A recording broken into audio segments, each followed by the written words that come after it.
all the exciting things that they've got going on over there. Thank you. Like she said, I'm Edwin Joring. I'm the director of Rogersville City School, and proud to be there. We've got an excellent school board, and Patrick didn't tell me when he introduced me about my boss was going to be here, but Reed Matney's our chairman, but he's also Patrick's boss too. So I got to be on my best behavior. we are a pre-K through 8th grade school, and serve a lot of diverse students, special ed, economically disadvantaged. We have ESL students, and so we have a very diverse population, and very proud of it. But in 23, we were considered an exemplary school system, but we make a B on the report card. I didn't really understand that. So we are an advancing school system this year, but we were a C, and we were disappointed in that. But I brought, and I don't know if anyone else has ever brought a movie star. I brought Shane Bailey just to talk just about 1 minute about testing and how that's, I think sometimes the people better understand that. But he went from movie star, now he's on Broadway, 116 Broadway. You have to introduce him like this.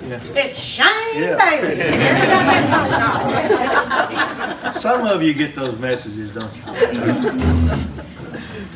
Anyway, they tell me I sound like Elmer Fudd on crack when I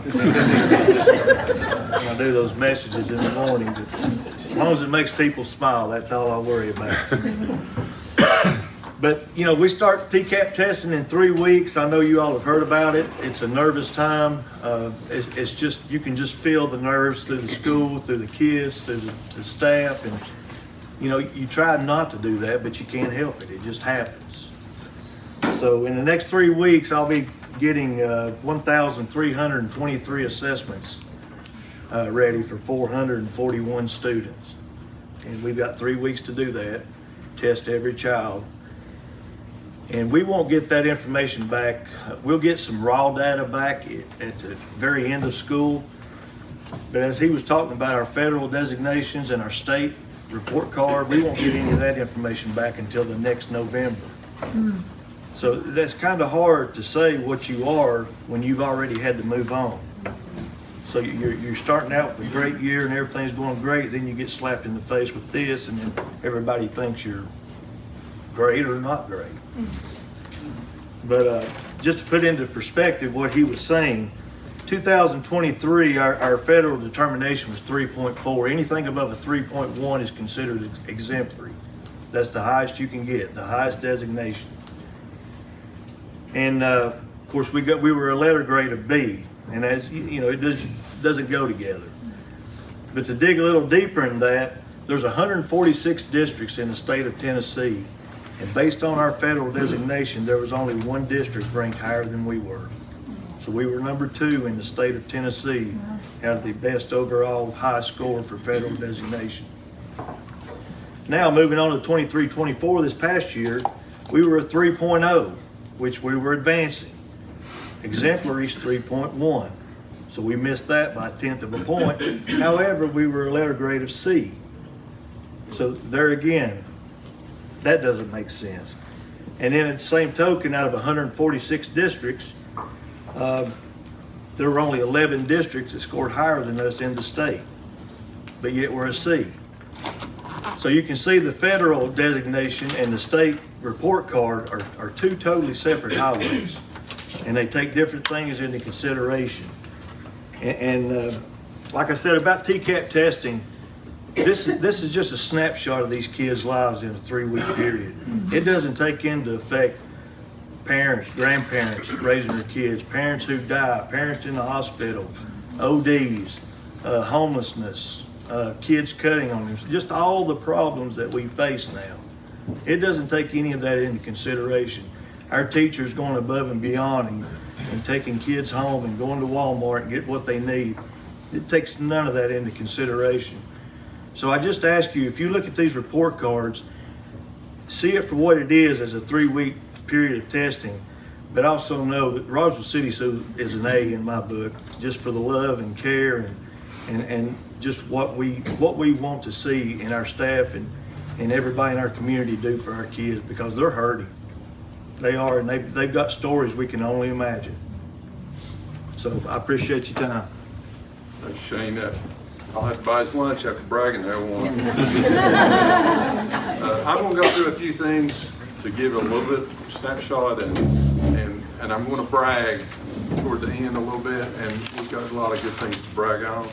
But of course, we're entering the budget process, and that's a very difficult time. The state's mandated a salary level that everyone has to be at. We're not there, and it's going to create some issues with us on budget as far as to how to get there and those kinds of things. But that's another thing that we get to worry about.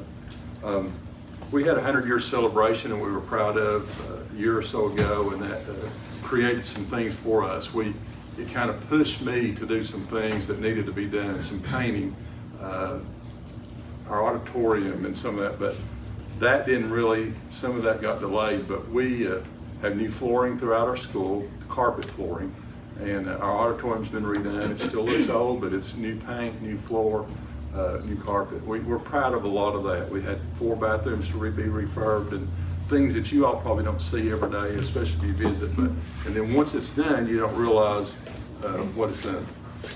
Our school qualifies for CEP, which is Community Eligibility Provision. That means all students eat free. Before that kicked in, we were serving our students free breakfast, trying to get them started for the day, but they are. That could change with some of the federal laws, and that to be seen. We put in a new security entrance in the front. It's actually got completed over the weekend. We still didn't have the locks in, so that's been put in place, and we're going to get another system called Syntegix, where every staff member will be wearing like a badge, and it's a button, and we can go and lock down.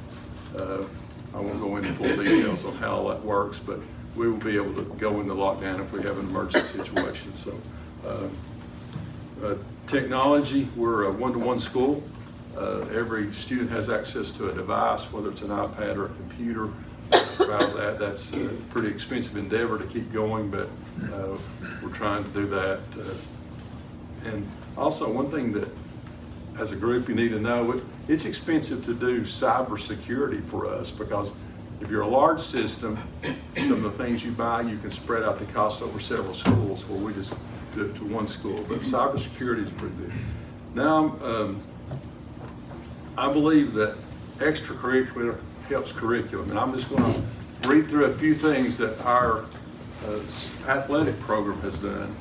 Our track last spring, of course they're in the spring sport this year, we had a relay team that were state champions, and the shot put girl and boys state champ. In volleyball, we were fall district runner-up and sectional participants. Football, we were district second place. Boys basketball this year, we were district or conference champs and sectional Final Four. But a lot of things that you've seen and heard is our girls basketball program. It's unheard of. In 22-23, they were 24-3 and state runner-up. That's the last game they've lost since then, was being the state runner-up. 23-24, 28-0, 24-25, 33-0. We were state champions both of those years, and that 28-0, we would have been higher than that, except we had some games that the weather got us on that. But I want to say this about our girls basketball team. They went and played in tournaments and played the toughest competition. We beat triple A's and double A's, and so unheard of. But I'm also proud of some of the academic things that's done. This year, our spelling bee champ at school made it through the first round and went to Nissan Stadium and competed at the state level. Our band does a great job of concerts, and they march in the parade, and a lot of participants, and we're proud of that. The chorus, we had some that participated in All East Tennessee and participated in Cleveland, Tennessee. Something I'd encourage, if you could, to come this year. We had in 2023 we had spring play Aladdin, in 24 Moana, and this year it's Into the Woods. It's a Broadway classic, so I'd encourage you. We have a lot of things for our students. Essay and poster contest winners. I invited a lady to come with me too, and I don't know if it'll kick Shane out or not, so I guess we had we have the National Teacher of the Year, and we're very proud of Missy Teshman. And I've heard her speak at 2 or 3 events as the National Teacher of the Year. Oh, she took me to the White House too, by the way. But, she always talks about Rogersville City, the city of Rogersville, and her school, Rogersville City School. And she's really put us on the map there. So, and you know, as you know, we have the chairman of the finance committee in Nashville is an employee there in our technology department, Chairman Gary Hicks. So we're pretty well-rounded school. We have a great staff, and we're only as strong as the staff we have. And we're proud of them and what they do for the kids. And like, I guess, to reiterate what Mr. Bailey said was, you know, they do care, and I think that's very important. But you know, we're only as good as our staff, and I would take questions if you have some or want to ask me any, but don't ask me anything hard. And we are proud of it. And I will say this, not jokingly, but Rogersville City School, whether I'm there or not, is very fortunate to have Reed as chairman. He does A1, an A1 person, so y'all did well there. So thank you all very much for listening. That's bragging. I'm not big on that bragging. But, thank you all.